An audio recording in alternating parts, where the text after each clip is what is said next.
The anvil rang out like a church bell in the breaking dawn, and Willa Royce brought the hammer down with enough force to send sparks dancing across the dirt floor of the smithy she had claimed as her own.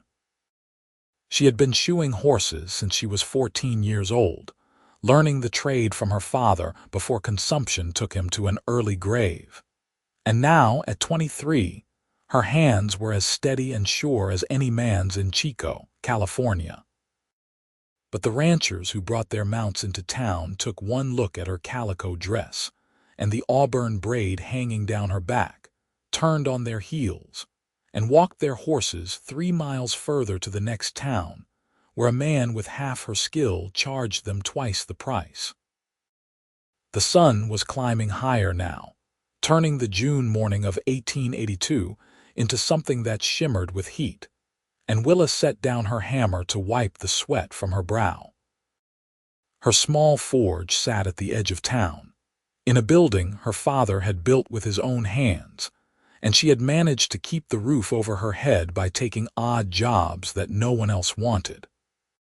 She repaired wagon wheels, mended broken tools, fashioned nails and hinges for the general store, but the real money was in shoeing horses, and that work went to Jacob Miller, a surly man with a drinking problem and hands that shook so badly he had lamed 3 horses in the past month alone. She was heating another iron rod when she heard the sound of hoofbeats approaching, multiple horses moving at a steady pace. Willa looked up to see a group of 5 riders coming down the main street, their silhouettes dark against the morning sun. The lead rider sat tall in his saddle, and even from a distance, she could see the easy confidence in the way he held the reins. As they drew closer, she recognized the brand on the horses, the Circle O Ranch, one of the largest spreads in Butte County, running thousands of head of cattle across the northern valley. The lead rider dismounted in a fluid motion, his boots hitting the ground with a solid thump. He was tall, probably 6 feet or more, with shoulders broad enough to fill a doorway and dark hair that curled slightly at the nape of his neck beneath his worn Stetson. His face was weathered by sun and wind, with strong features and eyes the color of creek water in winter, a pale blue-gray that seemed to take in everything at once. He could not have been much older than she was, perhaps 25 or 26, and there was something in the set of his jaw that spoke of a man who was used to making decisions and living with the consequences. This the smithy. His voice was deep and carried easily across the distance between them. "It is," Willa said, setting down her tongs and walking to the edge of the forge where she could see him properly. "What can I do for you?" The other 4 riders had dismounted now, and she could see they were ranch hands, dusty and tired from what must have been a long ride. The tall man gestured to his horse, a magnificent bay gelding with good lines and intelligent eyes. "Need him shod." "Through a shoe about 5 miles back, and I do not want to risk riding him any further without it." Willa nodded, already assessing the horse with a practiced eye. "I can do that. Cost you $1 for all 4 shoes if they need replacing, 50 cents if it is just the one." The man's eyebrows rose slightly, and something flickered across his face that might have been surprise or amusement. "You shoe horses?" "I do," she said evenly, meeting his gaze without flinching. "Have been doing it for 9 years now. I can show you examples of my work if you need convincing." One of the ranch hands, a lean man with a drooping mustache, let out a low whistle. "A woman farrier. That is a new one, boss." The tall man, the one they called boss, held up a hand to silence his companion without taking his eyes off Willa. She saw him looking at her hands, noting the calluses and the old burn scars that marked anyone who worked with hot metal for a living. His gaze traveled to the forge behind her, taking in the neat organization of her tools, the stack of horseshoes she had already made, the clean workspace that spoke of someone who took pride in their craft. "Show me," he said finally. Willa walked over to where she kept her finished work, selecting a horseshoe that she had forged just the day before.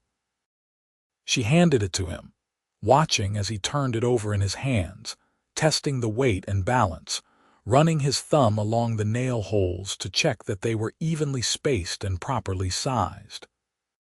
She had seen men do this examination 100 times, and she knew what he was looking for: any sign of weakness or poor craftsmanship that would make the shoe unreliable.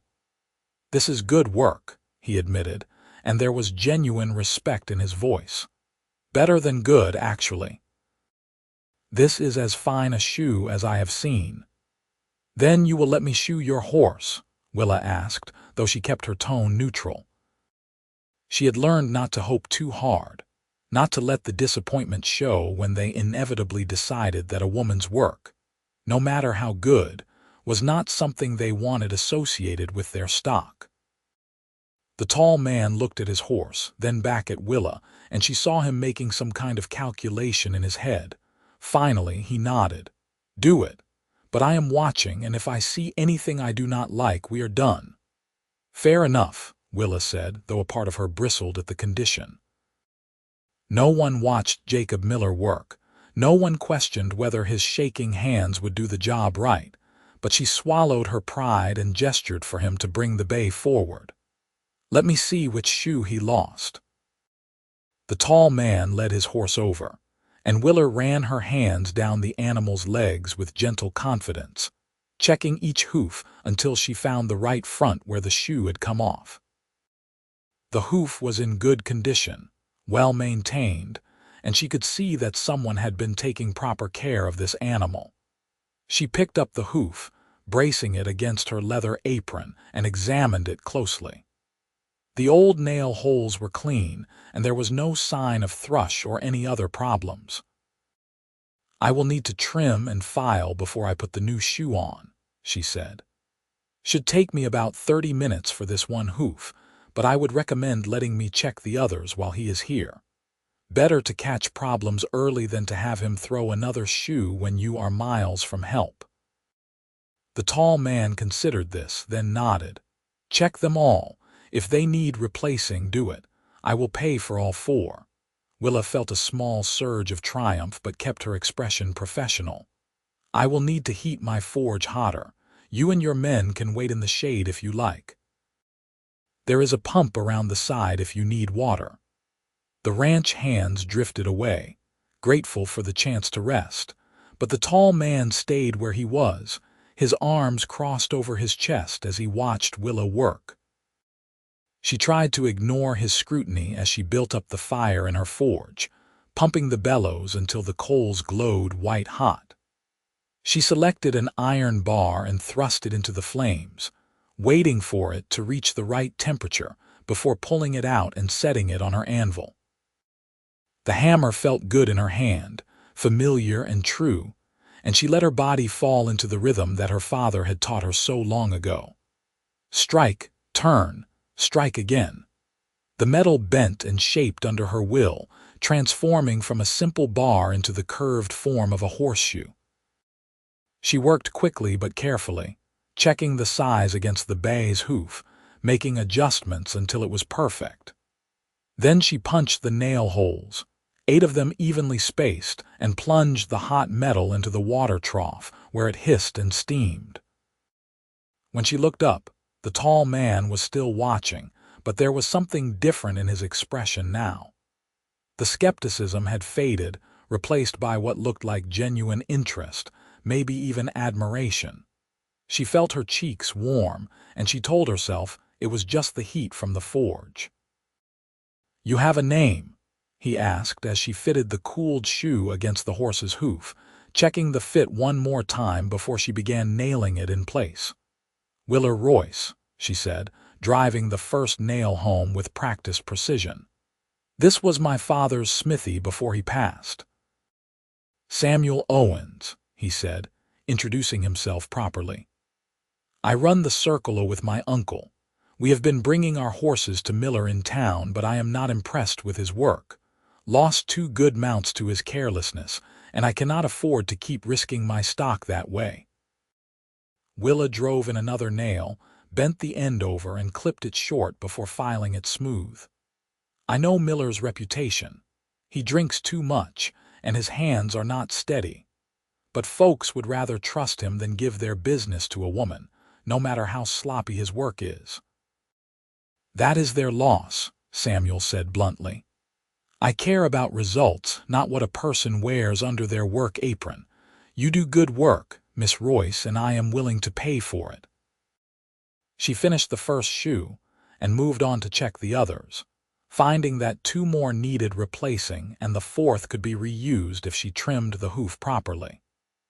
Samuel continued to watch as she worked through all 4 hooves, his presence a strange mix of distracting and comforting.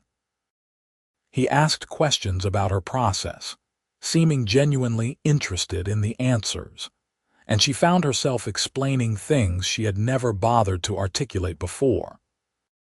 The importance of the angle when driving nails, the way different horses needed different styles of shoes depending on how they moved, the subtle signs of lameness that could be caught and corrected before they became serious problems. By the time she finished, the sun was high overhead, and her arms ached with the good tiredness that came from honest work. Samuel walked his bay around the yard, testing the new shoes, and she could see the satisfaction in the way he moved, the tension leaving his shoulders as he confirmed that the job was done right. "What do I owe you?" he asked, reaching for the coins in his pocket. $4 for all 4 shoes, Willa said, wiping her hands on a rag. That includes the trim and filing. Samuel counted out 5 silver dollars and placed them in her palm, closing her fingers around them before she could protest. The extra is for doing it right the first time. That is worth paying for. I appreciate the business, Willa said, meaning it more than he could know. $5 was more than she usually made in a week, and it would go a long way toward catching up on the payments she owed to the bank for the property taxes on the smithy. Samuel swung back up into his saddle, settling his weight with the easy grace of someone who had spent most of his life on horseback. He looked down at her, and something passed between them, a spark of recognition or understanding that made her pulse quicken despite herself. "I will be back," he said, and it sounded like a promise. "I have 12 horses at the ranch that need shoeing, and I am not taking them to Miller anymore. I will bring them in groups of 3 or 4, spread the work out so you are not overwhelmed. Will you take the job?" Willa's heart was pounding now, hope and disbelief warring in her chest. 12 horses meant 48 shoes, maybe more if they all needed full sets, and that was steady work that would keep her fed and housed for months. "I will take it," she said, trying to keep her voice steady. "When should I expect you?" "Next week," Samuel said. "I will come on Tuesday if that suits you, bring 3 horses that need it most urgently. After that, I will come regular, maybe once a month, make sure all my stock is properly maintained." He paused, and a slow smile crossed his face, transforming his serious expression into something warmer, almost playful. "Seems to me no man in this town has the sense to hire a woman to shoe horses. Lucky for me, I never was good at following what everyone else does." Then he touched the brim of his hat in a gesture of respect, turned his bay, and rode out with his men following behind. Willa stood in the yard of her smithy, the 5 silver dollars clutched in her hand, and watched until they disappeared in the distance.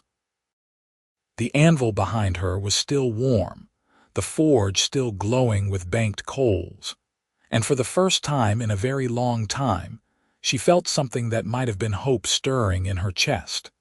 The week that followed was the busiest Willa had experienced in months.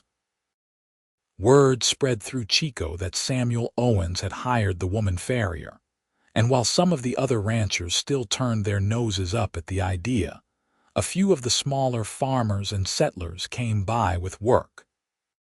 A plow blade that needed repairing, a broken wagon wheel that required a new iron rim, a set of hinges for a barn door. She took every job, working from dawn until well after dark, building up her reserves of both money and confidence. When Tuesday came, she was ready. She had extra shoes prepared in various sizes, her tools laid out and freshly sharpened, the forge cleaned and restocked with coal.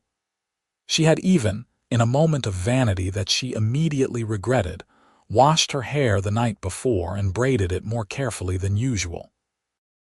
She told herself it was just professional pride, wanting to make a good impression on a reliable customer, but there was a flutter in her stomach that had nothing to do with business.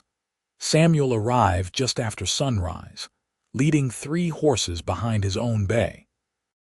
He was dressed for work in canvas pants and a chambray shirt with the sleeves rolled up to reveal forearms corded with muscle. His hat was pushed back on his head, and there was a smudge of dirt on his cheek that suggested he had already been working for hours before making the ride into town. "Morning, Miss Royce," he called out as he approached, and she liked the way he said her name, with a slight emphasis on the miss that felt respectful rather than condescending. "Morning, Mr. Owens," she replied, coming forward to examine the horses he had brought. They were all good stock, well fed and clearly valued, the kind of horses that a rancher depended on for daily work. "These the ones that need attention?" "They are," Samuel confirmed, dismounting and handing her the lead rope of the first horse, a stocky sorrel mare with a white blaze. "This one is pulling up lame on her right front. I checked her over and could not find any obvious problems, but I am hoping you might see something I missed." Willa ran her hands down the mare's leg, feeling for heat or swelling, then picked up the hoof and examined it carefully. It only took her a moment to spot the problem. A small stone had worked its way into the white line between the hoof wall and the sole, causing pressure and discomfort. She used her hoof pick to work it free, then examined the area to make sure there was no infection starting. "Stone bruise," she said, showing Samuel the small pebble that had caused the trouble. "She should be fine once I get a new shoe on her, but you will want to keep her out of rocky terrain for a few days while it heals. If you see any heat or swelling in the hoof, let me know right away." Samuel took the stone from her, turning it over in his fingers with a rueful expression. "Something that small causing that much trouble. I should have thought to check more carefully." "Easy to miss," Willa said, already moving on to examine the other 2 horses. "The hoof wall hides a lot of sins. That is why regular maintenance is important. Catch things before they become real problems." She worked through all 3 horses, taking her time to do the job properly, and Samuel stayed with her the entire time. Unlike the watchful suspicion of his first visit, this time he seemed genuinely interested in her process, asking questions and listening carefully to her answers. They talked about horses, about ranching, about the challenges of keeping livestock healthy in California's hot, dry summers. He told her about the Circle O, how his uncle had started it 30 years ago with nothing but determination and a small herd of Texas Longhorns. How Samuel had come out from Missouri 5 years ago after his own father died, leaving him with nothing but debts and bad memories. "California seemed like a fresh start," he said, leaning against the fence post while she worked on the last shoe. "A place where what you did mattered more than who your father was or what mistakes he made. I have been fortunate. My uncle is a good man, taught me everything I know about running cattle, and when his health started failing last year, he made me a full partner. The ranch will be mine someday, though I hope that day is a long time coming." "It must be satisfying," Willa said, driving home the final nail. "Building something like that, making it grow." "It is," Samuel agreed, "but it is also lonely sometimes. The ranch is 10 miles out of town, and I spend most of my days dealing with cattle and horses." Not much in the way of human conversation except for the hands, and they are good men but not exactly stimulating company. He paused, seeming to realize how that sounded. I am not complaining. I know I am lucky to have what I have. It is just different from what I expected, I suppose. Willa understood that feeling better than she could say. Her life had become small after her father died, contained within the walls of her smithy and the few rooms above it where she lived. Most of the women in town treated her with suspicion or pity, seeing her choice to continue her father's trade as something shameful or at least highly irregular. The men were worse, either dismissive or, occasionally, inappropriate in ways that made her keep a hammer close at hand. She had learned to be self-sufficient out of necessity, but self-sufficient was not the same as happy. All done, she said, stepping back to admire her work. The mare's new shoes gleamed in the sunlight, properly fitted and securely nailed. She should be good for another 6 weeks at least, longer if you are not working her too hard on rough ground. Samuel inspected her work, running his hands down each leg and lifting each hoof to check the shoes. Perfect, he said simply. What do I owe you? They settled accounts, and Samuel paid her promptly, adding an extra $1 again despite her protests. Good work deserves fair pay, he said firmly. Besides, you are saving me money in the long run. Miller charged me more and did half the job you do. He gathered up the lead ropes of his horses, preparing to leave, but he seemed reluctant to go. Willa found herself feeling the same way, wishing she could think of a reason to make him stay longer. Their conversations had been the most enjoyable interaction she had experienced in months, maybe years, and the thought of returning to her solitary routine felt suddenly oppressive. I will see you next month, she asked, hating how hopeful she sounded. Next month, Samuel confirmed. And probably before that if any of my stock throw shoes or have problems. Can I come by even if it is not urgent? I mean, if I am in town anyway, would it be all right to stop and say hello? Willa felt her cheeks warm with pleasure. I would like that, she said honestly. It gets quiet here. I would enjoy the company. Samuel's face lit up with a smile that made him look younger, less weathered by sun and responsibility. Then I will make a point of being in town more often, maybe next Saturday. I need to pick up supplies anyway, and I could stop by afterward, see if you need anything from the general store. Saturday would be fine, Willa said, and she was smiling too, unable to help herself. He rode away, but this time he turned in his saddle to wave before he disappeared around the corner, and Willa waved back, feeling like something fundamental had shifted in her world. The rest of the week passed in a pleasant haze of anticipation, and when Saturday arrived, she found herself checking the road repeatedly, watching for the familiar figure on the bay horse. Samuel came in the afternoon, his saddlebags bulging with supplies from the general store. He tied his horse in the shade and came over to where Willa was working on a gate hinge, settling himself on a stump that served as a makeshift stool. Busy day, he asked, and they fell into conversation as easily as breathing.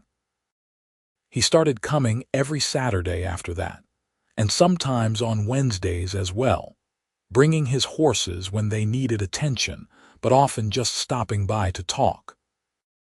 They discovered they had similar tastes in books, both of them favoring adventure stories and histories, and he started bringing volumes from his uncle's library for her to borrow.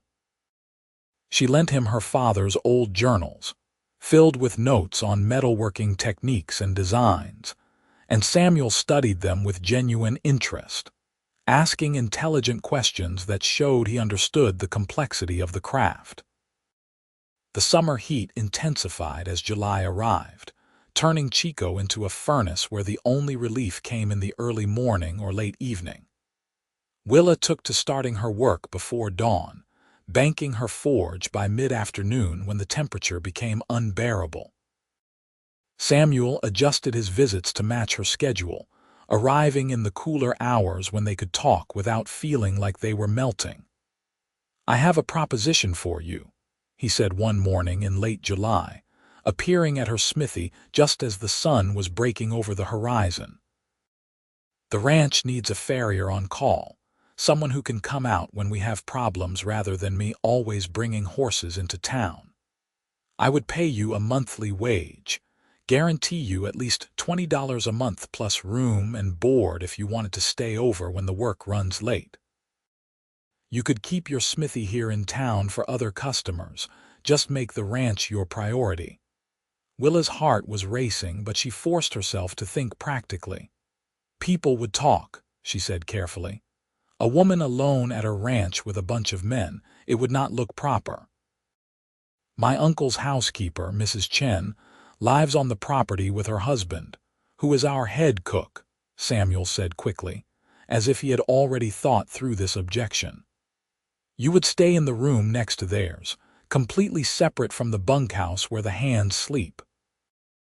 And you would be there as a professional, doing a job just like any other tradesman we hire. Anyone who has a problem with that can keep their opinions to themselves." "You make it sound simple," Willa said, though she was already imagining what it would mean. Steady money, guaranteed work, and if she was honest with herself, more time with Samuel, whose visits had become the highlight of her days. "It is simple," Samuel insisted. "You are good at what you do. I need someone good. Everything else is just noise from people who do not matter." She studied his face, seeing the earnestness there, the hope he was trying to hide behind practical arguments. "Let me think about it," she said, though she already knew what her answer would be. Samuel nodded, accepting this. "Take all the time you need. The offer stands whenever you are ready." But Willa did not need much time. The truth was that her life in Chico had become untenable in ways she had been trying not to acknowledge. The bank was pressuring her about the property taxes again, suggesting that perhaps she should sell the smithy to someone who could make better use of it. Her neighbors, while not openly hostile, made it clear through small slights and cold shoulders that they disapproved of her choices.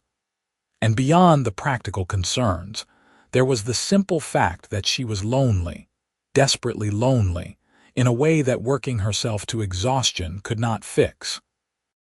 She gave Samuel her answer the following Saturday, telling him she would accept his offer on a trial basis, 3 months to see if the arrangement worked for both of them. His face when she said yes was worth every moment of doubt and uncertainty that had preceded it, his smile so bright and genuine that she found herself smiling back with equal intensity. "You will not regret this," he promised. "I will make sure of it." The move to the Circle happened gradually over the next 2 weeks. Willa kept her smithy in town but transported the essential tools and equipment out to the ranch, where Samuel had cleared out a storage building and converted it into a proper forge. It was actually better than what she had in Chico, with higher ceilings for ventilation and more space to work. He had clearly put thought and effort into making it suitable, and she was touched by the care he had taken. The ranch itself was beautiful, sprawling across the valley with the Sierra Nevada mountains visible in the distance. The main house was a 2-story structure built from timber and stone, weathered but well maintained, surrounded by outbuildings and corrals that spoke of years of hard work and steady growth. Samuel's uncle, Thomas Owens, was a gruff man in his 60s with white hair and sharp blue eyes that missed nothing. He looked Willa over when Samuel introduced them, his expression skeptical but not unkind. "You know how to work, girl?" he asked bluntly. "I do, sir," Willa replied, meeting his gaze steadily. "Good. We do not have patience for slackers here, no matter what they have between their legs. You earn your keep, and we will get along fine. You try to coast on being decorative, and you will find yourself back in town before you can blink." "I am not decorative," Willa said dryly, "and I have been earning my keep since I was 14. I do not intend to stop now." Thomas barked out a laugh that turned into a cough. "I like her," he told Samuel. "She has spine. Make sure you treat her right, nephew, or I will box your ears myself." Mrs. Chen, the housekeeper, was a small Chinese woman with gray streaked black hair and a no-nonsense demeanor that reminded Willa of her late mother. She showed Willa to her room, a simple but clean space with a real bed, a washstand, and a window that looked out over the eastern pastures. It was the nicest room Willa had slept in since her father died, and she felt a lump in her throat as she set down her small bag of personal belongings. "You eat with the hands at 6 in the morning and 6 in the evening," Mrs. Chen said briskly. "Lunch is at noon, cold sandwiches, usually unless we are doing something special. You keep your room clean, do your own laundry, and stay out of the bunkhouse. The men are good workers, but they are still men, and we do not need complications. You have any problems, you come to me or Mr. Samuel and we will handle it. Understood?" "Yes, madam," Willa said, liking the woman's straightforward approach. "Good. Mr. Samuel is excited to have you here, though he is trying to pretend it is just business." Mrs. Chen gave her a knowing look. "I have worked for this family for 15 years, and I have never seen that boy look at anyone the way he looks at you. You be careful with his heart, Miss Royce. He is a good man, one of the best I have known, and he deserves someone who will appreciate that." Willa felt her cheeks burning. "I am just here to shoe horses, Mrs. Chen." "Of course you are," the older woman said, her tone suggesting she did not believe that for a moment. "And I am just here to dust furniture. We all tell ourselves stories, Miss Royce. Just make sure yours has a happy ending."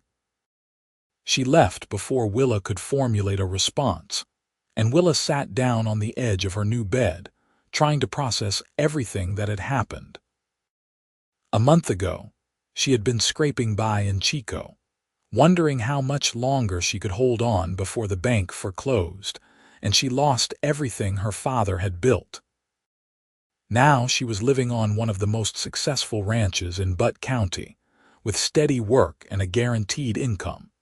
And if she was honest with herself, the possibility of something more with a man who made her heart race every time he smiled at her. It was terrifying and exhilarating in equal measure. Work on the ranch fell into a rhythm quickly. Willa spent her days in the forge, working through the backlog of horses that needed attention while also taking on general metal work that the ranch required. She repaired tools, fashioned new hardware, even helped one of the hands fix a broken rifle that had been dropped during a fall from a horse. The ranch hands were wary of her at first, unsure how to interact with a woman doing what they considered man's work, but she won them over through sheer competence and a willingness to work as hard as any of them. Samuel was a constant presence, checking on her progress, bringing her water when the heat got too intense, finding excuses to linger in the forge and talk. They had fallen into an easy camaraderie that felt both natural and charged with possibility. Conversations that flowed effortlessly from practical matters to deeper discussions about life and dreams and regrets. He told her about his childhood in Missouri, growing up with a father who drank away every opportunity, and a mother who died when Samuel was 12, leaving him to raise himself as best he could. She told him about her mother's death from fever when Willa was 10, about learning the trade from her father because there was no one else to help him, and he needed an extra pair of hands. "We are a pair of orphans," Samuel said one evening as they sat on the porch of the main house, watching the sun set over the mountains, "making our own way in a world that was not particularly interested in making things easy for us. But we survived," Willa pointed out. That counts for something.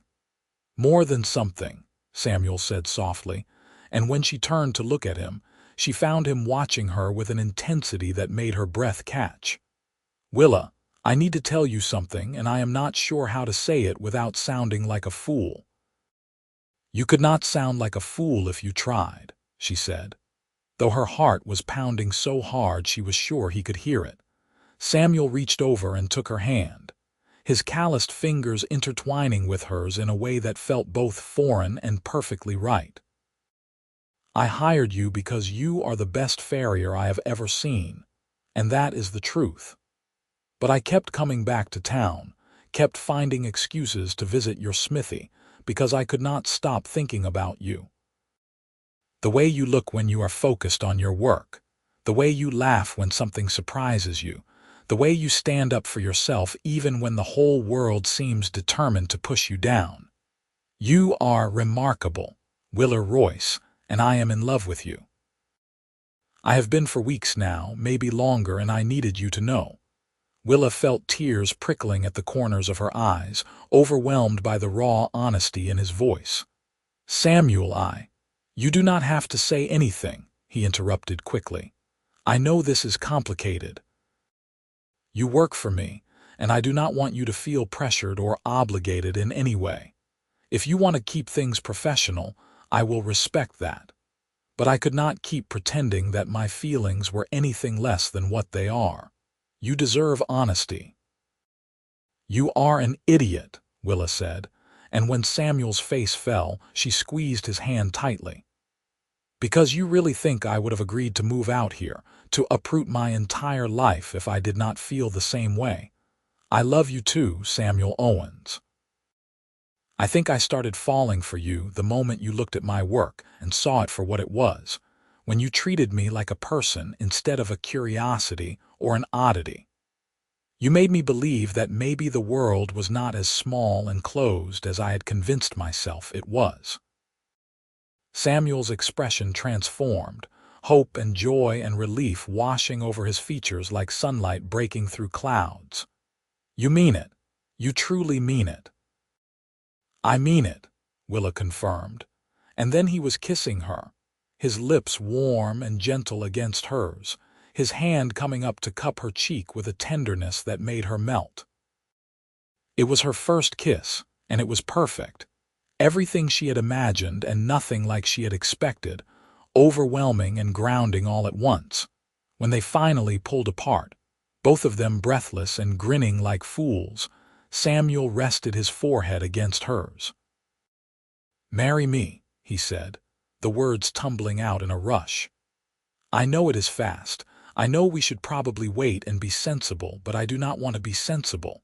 I want to wake up every morning knowing you are mine and I am yours. I want to build a life with you, a real life, not just stolen moments on porches and conversations in forges. Marry me, Willa, please. Willa's practical side screamed that this was insane, that they had known each other for less than 2 months. That marriage was a serious commitment that should not be entered into lightly. But her heart, her foolish, hopeful heart, knew exactly what it wanted, and it wanted him with a certainty that made every practical objection seem irrelevant. Yes, she said simply. Yes, I will marry you. They were married 3 weeks later in a simple ceremony at the small church in Chico, with Thomas Owens standing as witness alongside Mrs. Chen and her husband. Willa wore a dress that Mrs.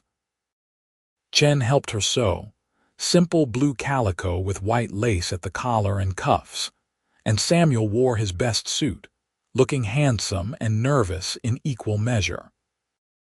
The preacher gave them a brief lecture about the sanctity of marriage and the importance of partnership before pronouncing them man and wife.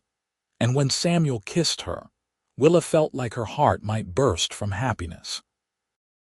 They spent their wedding night in the main house, in Samuel's room that was now their room, and Willa discovered that physical intimacy was awkward and wonderful, and nothing like the vague warnings she had received from older women about wifely duty. Samuel was patient and gentle, guiding her through the unfamiliar territory with care and humor. And when it was over, they lay tangled together in the darkness, talking in whispers about their future. "I want children," Samuel said, his hand resting on her stomach. "At least 3, maybe 4. A whole house full of noise and chaos and love. What do you think?" "I think that sounds perfect," Willa said, though the idea of being a mother still felt abstract and far away. "But I want to keep working too. I am not giving up the forge just because we are married." "I would never ask you to," Samuel said firmly. "You are a farrier, Willa. That is part of who you are, and I love every part of you. We will figure it out together, make it work somehow. I promise." Life on the Circle settled into a comfortable pattern over the following months. Willa worked in the forge during the day, keeping the ranch's horses properly shod and taking on other metalwork projects as needed. Samuel ran the ranch with steady competence, gradually taking on more responsibility as his uncle's health continued to decline. Thomas Owens was suffering from a weak heart, and while he refused to admit it openly, everyone could see that he was slowing down, spending more time resting and less time in the saddle. In October, Willa realized she was pregnant. She missed her monthly courses and felt a persistent queasiness in the mornings that had nothing to do with the smell of the forge. Mrs. Chen confirmed her suspicions with a knowing smile, and Willa told Samuel that evening as they sat together after supper, watching the autumn stars emerge in the darkening sky. "A baby," Samuel breathed, his hand immediately going to her still flat stomach. "We are going to have a baby." "Next spring, I think," Willa said, covering his hand with her own. "Are you happy?" "Happy does not begin to cover it," Samuel said, and there were tears in his eyes as he pulled her close. "You have given me everything I never knew I wanted, Willa. A home, a purpose, and now a child. I am the luckiest man alive." Willa continued working through the pregnancy, though she modified her routine as her belly grew, taking on lighter projects and letting Samuel help with the heavier lifting. The ranch hands treated her with a new kind of deference, bringing her chairs to sit on and water to drink, acting as if she might shatter if they looked at her wrong. She found it both touching and exasperating, but she learned to accept the help with grace, recognizing it for what it was, their way of showing they cared. Thomas Owens died peacefully in his sleep 2 weeks before Christmas, and they buried him on a hill overlooking the ranch he had built from nothing. Samuel grieved hard but quietly, spending long hours riding the boundaries of the property as if reassuring himself that everything his uncle had created would endure. Willa stayed close, offering comfort when he needed it and space when he did not, understanding that grief was a process that could not be rushed. "He told me something before he died," Samuel said one evening as they sat in the room that had been Thomas's study and was now Samuel's. "He said he was glad I found you, that you were exactly what this ranch needed. Someone with fire and strength and the sense to stand up for what was right. He said the Circle, would thrive with you here, and I believe him." "I will do my best to make sure he was right," Willa promised, though she felt the weight of the responsibility settling on her shoulders. She was not just Samuel's wife now. She was the co-owner of a major ranch, a role she had never imagined for herself.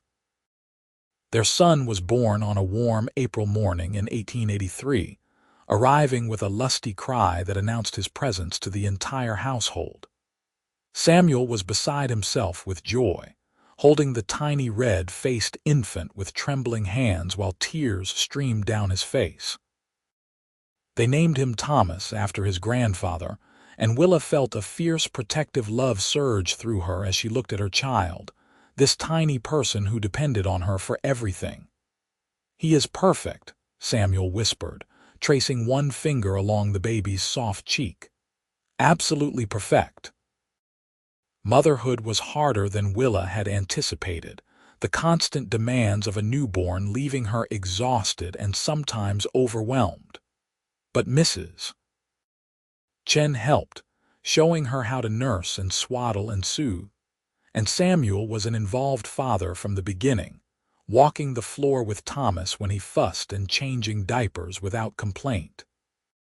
They muddled through together, learning as they went, and gradually the chaos settled into something manageable.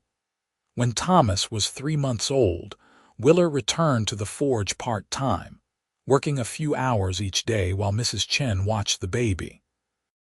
It felt good to hold her tools again, to create something with her hands beyond meals and clean laundry.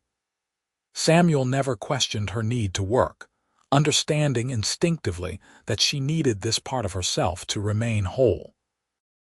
The years rolled by with surprising speed, measured out in seasons and milestones. Thomas learned to walk, then to talk, becoming a sturdy, tow-headed little boy who followed his father everywhere and asked a million questions about horses and cattle and how things worked. Willa got pregnant again when Thomas was 2, giving birth to twin girls they named Grace and Hope. And suddenly, their household was even more chaotic, filled with the sound of children's laughter and occasional tears. The ranch prospered under Samuel's leadership. He expanded their herd, improved their breeding stock, and established a reputation for quality that meant they could command premium prices for their cattle. Willa's forge became known throughout the county, and other ranchers started bringing their horses to her, willing to make the trip because they knew she would do the job right. She hired an apprentice, a young man named Henry who showed real aptitude for the work, and taught him everything her father had taught her, passing the knowledge forward to another generation. They built a new house when the twins were 5 and Thomas was 7, a larger structure that gave them more room for their growing family. Willa designed it herself, including a dedicated workshop attached to the house where she could keep an eye on the children while still doing lighter metalwork. Samuel teased her about being the only woman in California with her own smithy in her house, but he built it for her anyway, understanding that her work was not just a job but a fundamental part of who she was. In the summer of 1890, when Thomas was 7 and the twins were 5, Willa discovered she was pregnant again. She was 31 now, and while she was not old, she felt the weight of this pregnancy more than the previous ones, the aches and fatigue hitting her harder. Samuel fussed over her constantly, trying to make her rest, and she let him, recognizing that his concern came from love rather than a desire to control her.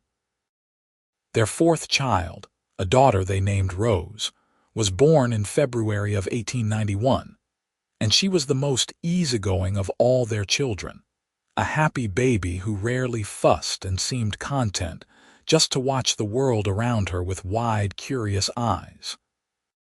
Thomas adored his youngest sister, appointing himself her protector, while the twins treated her like a living doll they could dress up and play with. "We have a good life," Samuel said one evening as they sat on the porch of their home, watching their children play in the yard while the sun set behind them. He was 43 now, his dark hair liberally streaked with gray, his face more weathered but still handsome in a way that made her heart skip. "Better than I ever dreamed possible." "We do," Willa agreed, leaning against his shoulder. She had her own gray hairs now, and her hands bore the scars and calluses of a lifetime working with metal and fire, but she had never been happier. "Do you ever regret it, hiring me that day instead of going to Miller?" Samuel laughed, the sound warm and genuine. "That is the best decision I ever made, bar none." "Well, that and convincing you to marry me, though I am still not sure how I managed that." "You were very persuasive," Willa teased, "and you looked at me like I was something precious instead of something strange.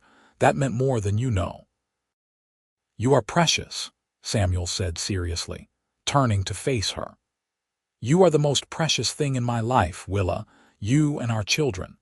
Everything good I have comes from that day when I decided to trust your skill instead of listening to what everyone else said a woman could or could not do."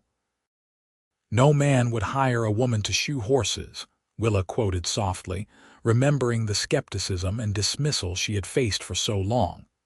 "That is what they all said."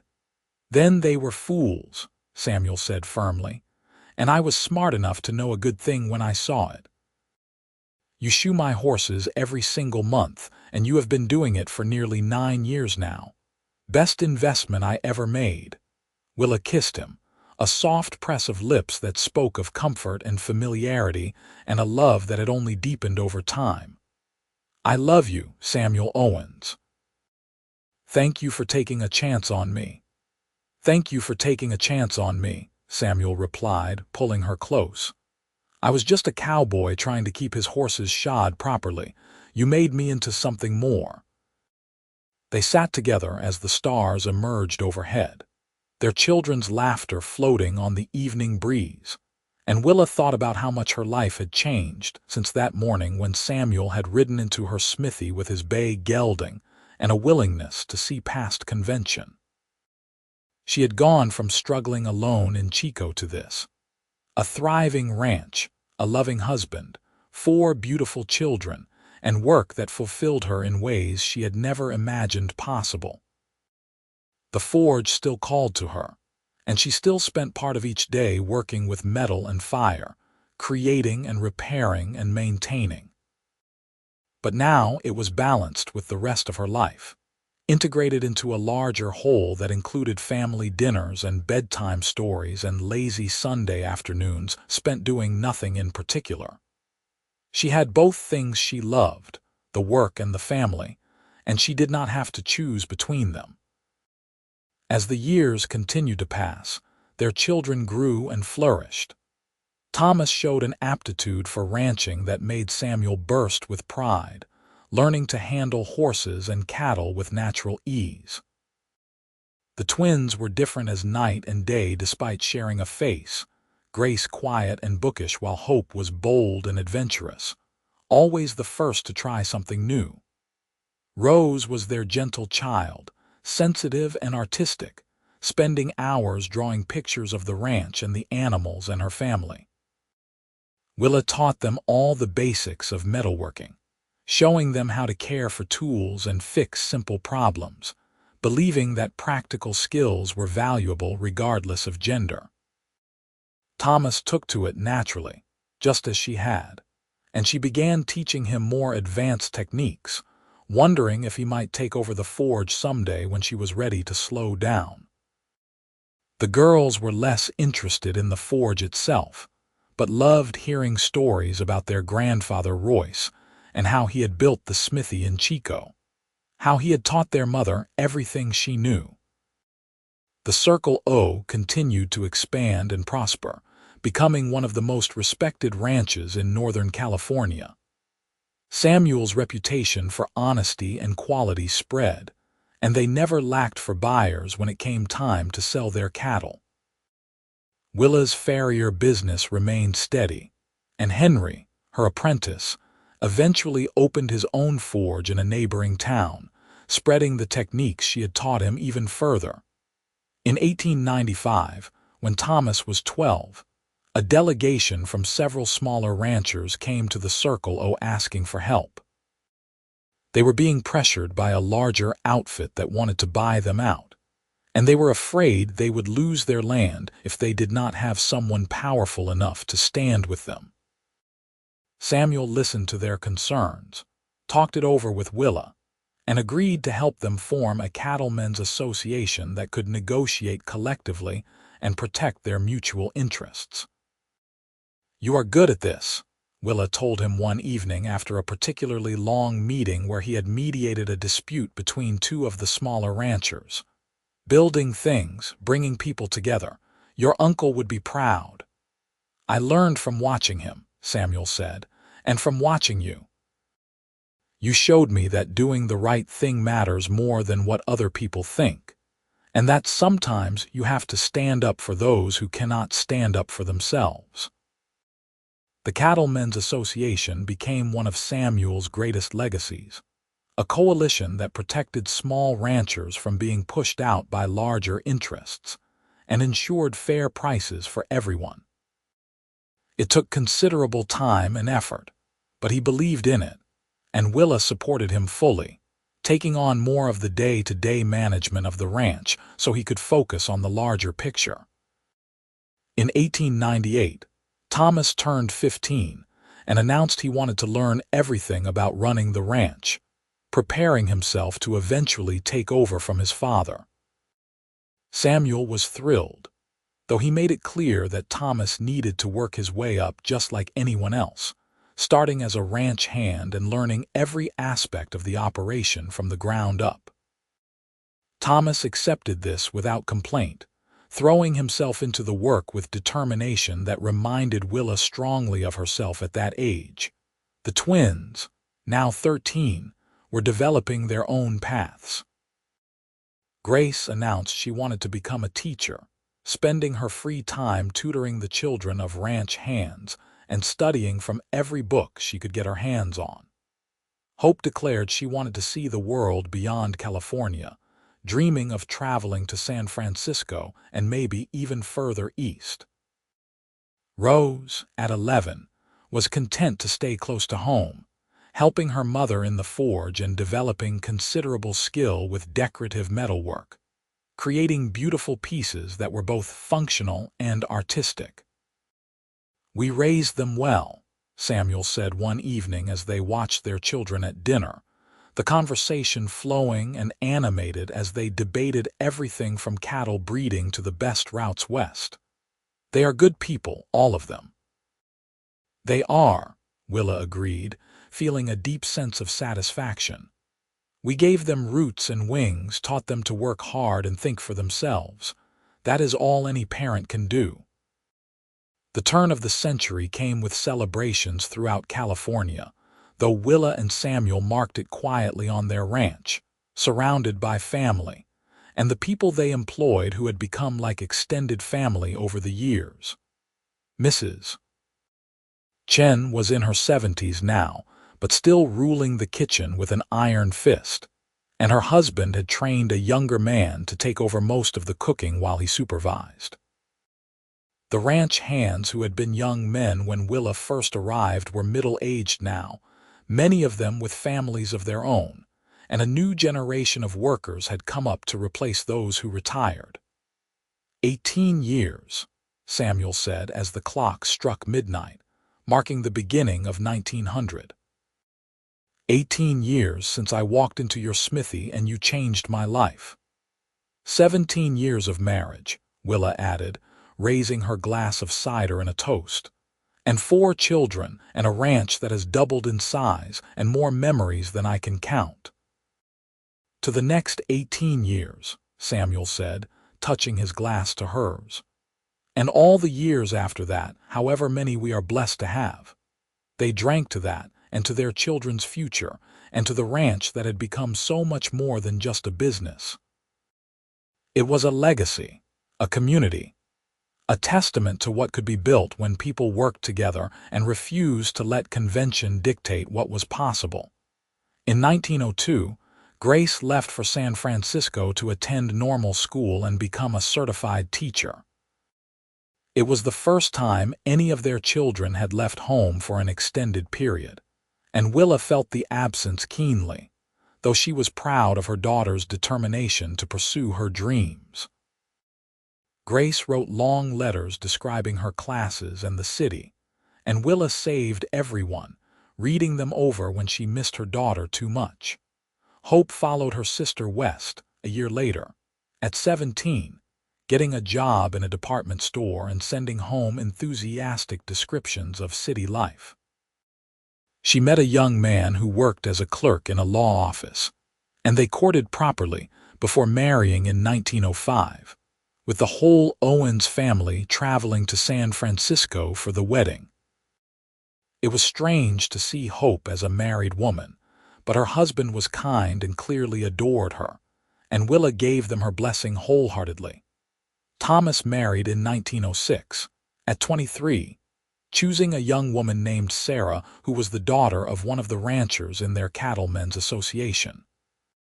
She was practical and hardworking, with a good head for numbers, and she fit into the Circle O as if she had always belonged there. Samuel signed over half his share of the ranch to Thomas on their wedding day, making his son a full partner, and Willa added her signature as well, pleased to see the next generation taking up the reins. Rose surprised them all by announcing, at 18, that she wanted to open her own metalworking shop in Chico, focusing on decorative pieces and artistic work rather than farrier services. Willa helped her set up, lending her tools and equipment and spreading the word among her contacts. Rose's work was beautiful, intricate pieces that sold well to the growing population of people who could afford such things, and she made a name for herself quickly. "All our children grown and gone," Samuel said one evening in 1907, as he and Willa sat on their porch, the same porch where they had courted and married and raised their family. He was 56 now, still strong but moving a little slower, his hair fully white but his eyes as sharp as ever. "The house is too quiet." "It is," Willa agreed, though she was smiling. "But we did what we were supposed to do. We raised them to be independent, to follow their own paths. We cannot complain when they do exactly that." "I am not complaining," Samuel clarified, "just adjusting. And selfishly hoping for grandchildren soon, so we have an excuse to be loud and chaotic again." "Give them time," Willa said, though she harbored the same hope. "They will start families when they are ready." Their wish was granted in 1908, when Thomas and Sarah welcomed their first child, a boy they named Samuel after his grandfather. Willa held her first grandchild and felt her heart expand in ways she had not anticipated, the fierce love she felt for this tiny person catching her off guard with its intensity. Samuel was equally smitten, spending hours with his namesake, telling him stories about the ranch and promising to teach him everything when he was old enough. Hope had a daughter in 1909, and Grace, who had married a fellow teacher, had twin boys in 1910. Rose married a banker from Sacramento in 1911 and had her first child, a girl, later that same year. Suddenly, the Owens family was expanding rapidly, grandchildren arriving with joyful regularity, and visits became elaborate affairs with multiple generations gathering around the big table in the dining room that had hosted so many family meals. Willa gradually reduced her work in the forge, transitioning more of the daily operations to Henry's son, who had inherited his father's skill and was reliable and talented. She still took on special projects that interested her and maintained the horses on the Circle O personally, but she was content to step back and let the younger generation take the lead. At 52, she had been working with metal and fire for 38 years, and while her hands were still steady, she recognized that her body was not as resilient as it once had been. Samuel, meanwhile, had become something of an elder statesman among the ranchers of Northern California. His Cattlemen's Association had grown to include more than 40 operations, and he was frequently called upon to mediate disputes or advise on policy matters. He enjoyed the work, feeling that he was contributing something meaningful, but he made sure it did not consume all his time. His priority was family, always had been, and he structured his life accordingly. In 1915, they celebrated their 32nd wedding anniversary with a big party at the ranch. All their children and grandchildren gathered together. There were 12 grandchildren now, ranging in age from infant to 7 years old, and the noise and chaos were exactly what Willa and Samuel had hoped for all those years ago when the house had first fallen quiet. You remember what I said to you the day we met?" Samuel asked Willa as they danced together, the party swirling around them. "When I first brought my horse to your smithy, you asked if I shod horses," Willa said, smiling at the memory. "And I said I did, and you looked skeptical." "I was an idiot," Samuel admitted cheerfully. "But a lucky idiot, because I was smart enough to give you a chance. And then I promised to come back to bring you my horses every single month, and I have kept that promise for 33 years.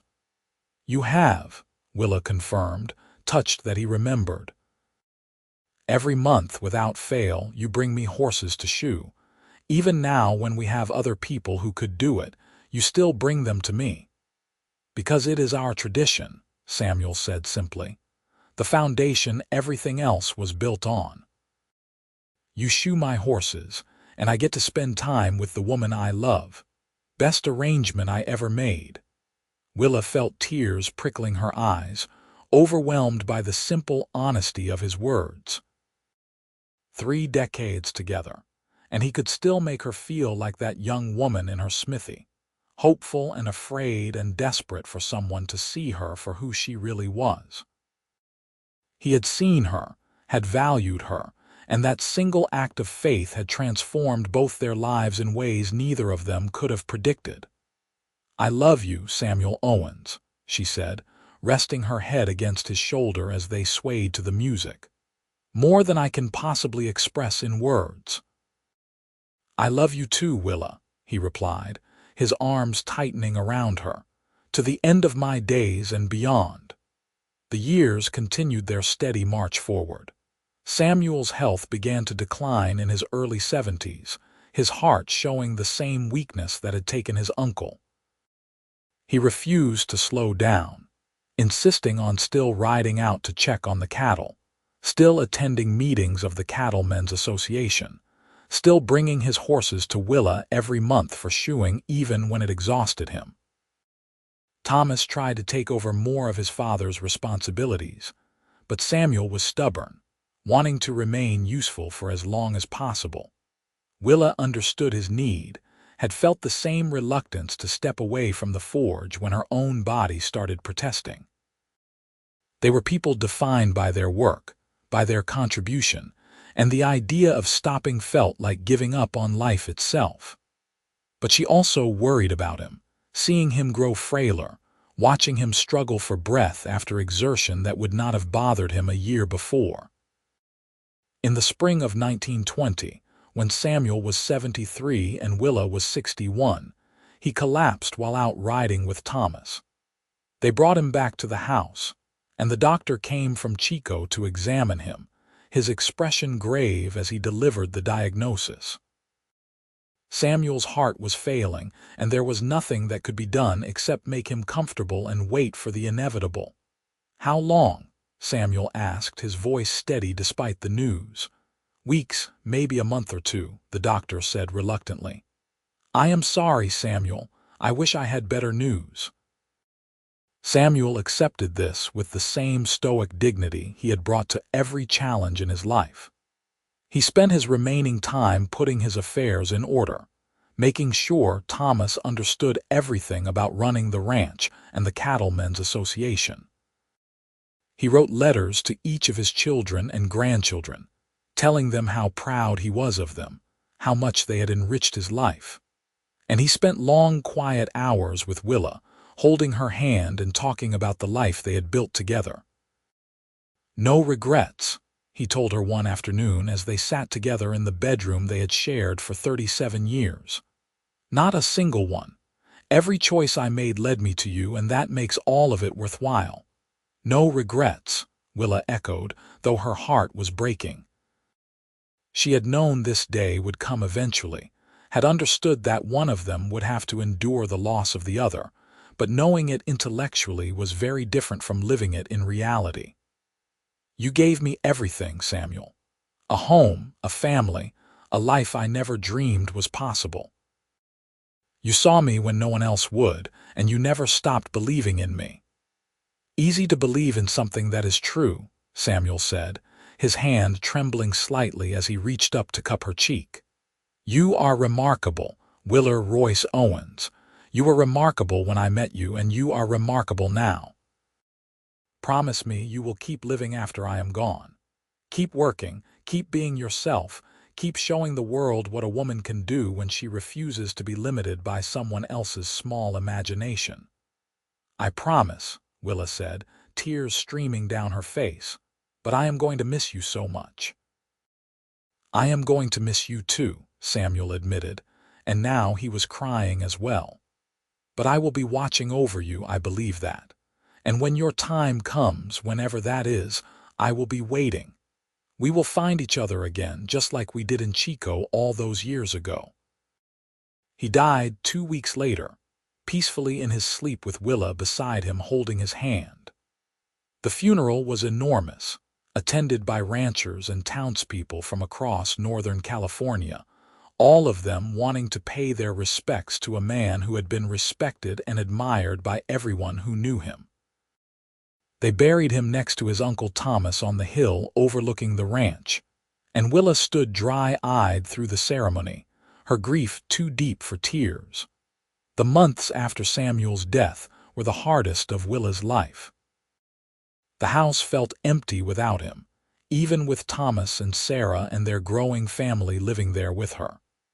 She went through the motions of daily life, working in the forge because it was habit, and because she had promised Samuel she would keep living, but her heart was not in it. She missed him constantly, in ways both large and small, the absence of his presence a physical ache that never quite faded. Her children rallied around her, visiting more frequently, bringing the grandchildren to distract her with their noise and energy. Grace, now a school principal, took a leave of absence to stay at the ranch for several months. Hope came from San Francisco with her whole family, and Rose closed her shop temporarily to be there. Their love and support helped, reminded Willa that Samuel lived on in their children and grandchildren, in the legacy he had built and the values he had instilled. Gradually, slowly, the acute pain of grief softened into something more manageable. Willa began working in the forge with purpose again, taking on projects that challenged her and reminded her why she loved the craft. She started writing down everything she knew about farrier work and metalworking, creating a comprehensive manual that could be passed down to future generations. It became her project, something to focus on during the long evenings when the loneliness threatened to overwhelm her. She lived for another 15 years after Samuel's death, dying peacefully in 1935 at the age of 76. In those years, she saw her grandchildren grow into adults, start families of their own, carry forward the values and traditions that she and Samuel had established. The Circle O remained in the family, now run by Thomas's oldest son, young Samuel, who had his grandfather's name and his grandmother's determined spirit. They buried Willa next to Samuel on the hill, under the oak tree they had planted together on their 10th wedding anniversary. The headstone bore both their names, along with a simple inscription that Thomas had chosen. Together they built a legacy of love and courage. The forge at the Circle O continued to operate for another 50 years, maintained first by Henry's descendants, and then by one of Willa's great-granddaughters who showed the same aptitude for metalwork that Willa had possessed. The smithy in Chico eventually became a historical landmark, preserved as an example of early California craftsmanship, with a plaque explaining that it had been operated by Willa Royce, one of the first female farriers in the American West. But more than the buildings or the business, what endured was the story itself, passed down through generations of the Owens family. The story of how a cowboy had taken a chance on a woman farrier when no one else would, how he had promised to bring her his horses every single month, and how that simple act of faith had blossomed into a love that lasted a lifetime and beyond. It became a family legend, told to children and grandchildren, A reminder that sometimes the most important thing you can do is see someone for who they really are and give them the opportunity to prove what they are capable of achieving. Years later, when young Samuel's daughter asked why there was such emphasis on keeping promises in their family, why the monthly shoeing tradition had been maintained even after it was no longer practically necessary, he told her the story of her great-great-grandparents. He told her about Willa standing in her forge, skilled and determined and nearly defeated by a world that refused to recognize her worth. He told her about Samuel riding into town, needing a farrier, and being willing to judge the work rather than the worker. And he told her about the promise made that day, the commitment to return every month, that had become the foundation for everything good in their family's history. "That is why we keep our promises," he said, "because you never know which one might change everything."